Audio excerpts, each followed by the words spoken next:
Oui, alors, salut Julien. Donc, c'est la deuxième partie du passage, si on veut, du dictionnaire aux énoncés de microbiographie à la microbiographie. Donc, on était rendu où on a 17 275 énoncés regroupés dans trois catégories d'énoncés. On peut voir peut-être ce que ça donne comme distribution. C'est ça, environ 7300 énoncés biographiques, 4000 critiques et puis près de 6000 œuvres. Bien sûr, les distinctions ne sont pas absolues, tu peux déjà l'avoir compris, surtout en cas de critique et les œuvres. Hein? Parce que qu'est-ce que la biographie d'un écrivain, sinon qu'il a écrit ses livres? Enfin, mais bon, ça nous donne un peu des données sur tout ça. Mais voyons voir ce qu'on peut plutôt apprendre. Donc, si je fais ça, ça veut dire que ça va indexer par ordre alphabétique la totalité des énoncés, des 17 275 énoncés. Bon, ça roule un peu, c'est beaucoup de travail, mais tu vois, ce qui est déjà intéressant, c'est que ils ont quand même, pour 17 275 phrases, on a 17 206 choix. C'est-à-dire qu'il n'y a à peu près aucune phrase qui est identique à une autre. On peut dire que c'est un peu normal, mais quand même, dans le cas des dictionnaires, ça montre la variété un peu des énoncés. Ce qui est intéressant, une autre fonction, et c'est là qui, je pense qu'on voit tout l'intérêt d'OpenRefine, mais aussi d'une démarche comme ça, c'est ça, c'est ici. Parce que là, tu vois ici, en texte comme ça, c'est vraiment, on ne sait pas trop ce qu'on peut faire avec tout ça. Là. Mais ici, l'ordinateur est un peu plus lent à cause de tout ça. Là. Donc tu vois, ça, c'est que ça met sur une seule ligne, chaque énoncé est vraiment sur une seule ligne par ordre alphabétique. Et là, on va voir, c'est en courrier, donc tu sais, la police où toutes les lettres ont la même dimension. Donc, ça va permettre de trouver les patterns, de faire apparaître des patterns d'énonciation qui sont invisibles, si on veut, plus ou moins à l'œil. Donc, je vais juste augmenter un peu le pourcentage pour que tu vois mieux. Non, en fait, c'est à 150. Donc, tu vois, par ordre alphabétique, d'abord, c'est que ça fait sortir toutes les citations. Ouais, il y en a. Donc, les citations, c'est nécessairement de la critique. Donc, l'auteur, comme ici, tu vois, on écrit Paul Guy, généralement, et écrit Réginald Martel, écrit Roger Chamberlain. Donc, on peut très bien imaginer René Pajot, on peut très bien imaginer dans une étape ultérieure où on va poursuivre la séparation, le niveau d'analyse, et on pourrait segmenter chaque phrase dans les différents syntagmes justement qui composent la phrase. Donc, une introduction, des citations, il y a des guillemets, une ponctuation, donc, dans lequel il y a toutes sortes qui fait de chaque phrase à ce moment-là un énoncé complexe. Et tu vois, déjà on peut voir, on pourrait peut-être même faire une sorte d'analyse stylistique de la citation.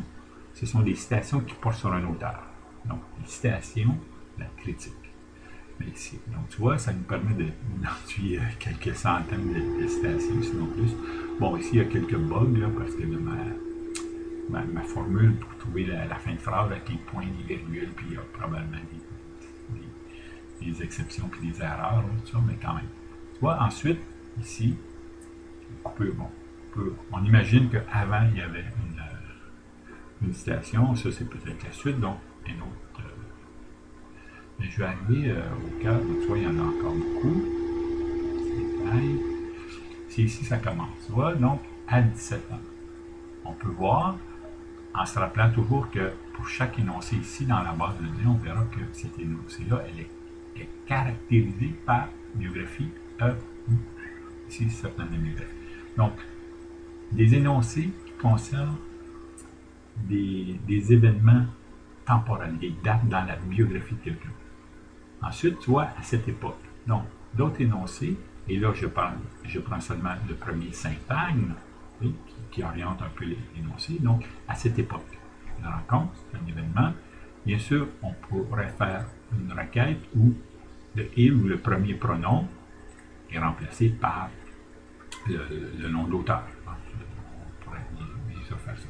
Ensuite, une autre expression temporelle, à compter de, donc à partir de ce moment-là, okay, donc une expression temporelle qui désigne le début de quelque chose. Ensuite, il y a très nombreux à 18 ans, à 17 ans, 14 ans, à 63, à l'âge de, à l'automne, d'autres expressions temporelles, à l'occasion d'un événement, durée, à l'Université de Montréal. Donc, le à indique ou amène, si on veut, le lieu, à la fin de, à la fin des études. Donc, de très nombreux énoncés qui servent à organiser, si on veut, la chronologie, à rédiger la chronologie brève d'un auteur, enfin d'une personne. Ensuite, des événements, bien sûr, de ses œuvres, à l'apparition de. Ensuite, justement, à la suite de. Donc, c'est un énoncé qui en suit un autre. Hein. Les lieux à Montréal, à Paris, un autre à partir de, et on voit qu'il y a des formules équivalentes. Hein? Depuis, ou plus tard, ou après, à partir de, donc il y a toutes sortes d'expressions un peu semblables qui renvoient un peu au même concept.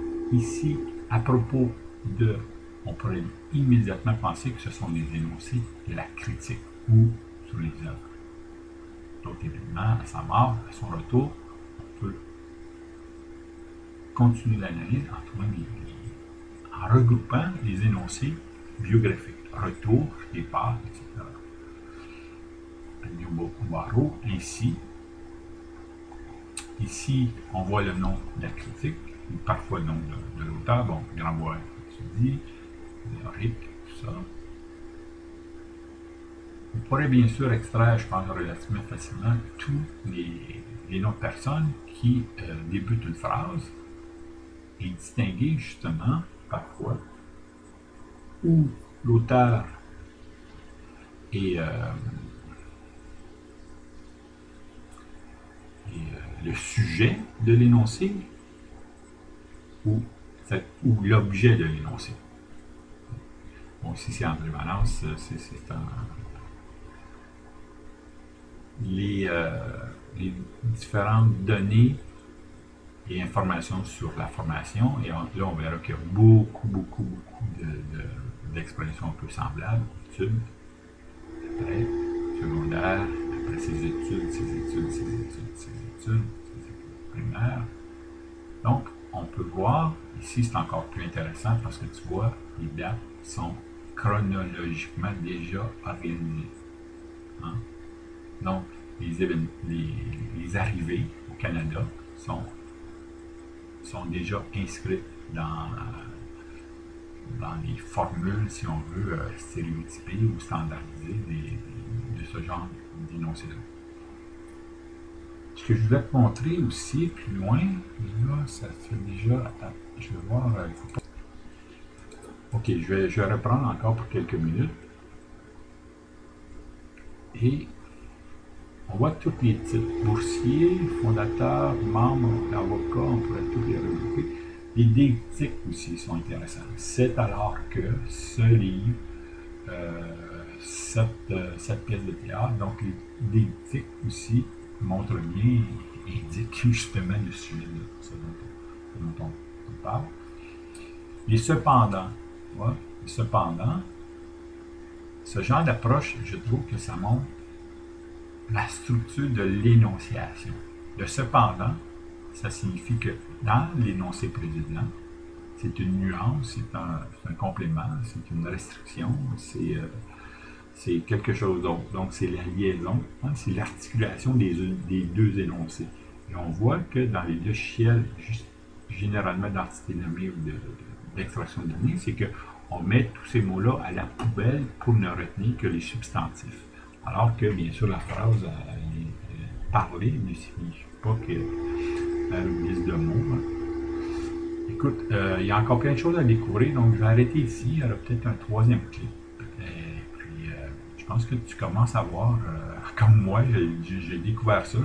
J'avais déjà fait ça un peu dans ma base de données, mais là, c'est un peu... c'est assez brillant. Et puis, je vais terminer juste sur les... tu vois, les L et les IL. Bien sûr, et là, on pourrait voir, bon, il y a moins de femmes, surtout à cette époque-là, il y a moins d'énoncés dans le sujet qui porte sur une écrivaine, une femme, mais on pourrait comparer les énoncés biographiques des écrivaines avec celui des écrivains. Et cela chronologiquement. En plus, on pourrait aussi aller plus loin et étudier le style, la vision des auteurs. Par exemple, plus loin, on verra qu'il y a des phrases qui disent, bon, homme de culture, une grande culture, mais il n'y a aucune phrase qui commence par femme, genre femme brillante et tout ça. Mais il y a quelques hommes. Aussi, on voit que parfois, il mentionne la relation filiale. Et pourquoi pas pour tous les auteurs? Donc, on peut bien sûr imaginer que en créant un formulaire d'entrée de données, à partir de ces de ces petites notices-là brèves, on peut bien sûr imaginer un formulaire plus complet qui nous proposerait un modèle de description exhaustif de la vie d'un écrivain. Relation parentale, fonction, éducation. Donc, j'y reviens, mais là, ça va être un peu long. Alors, à bientôt. Salut. J'espère que je t'ai pas trop perdu.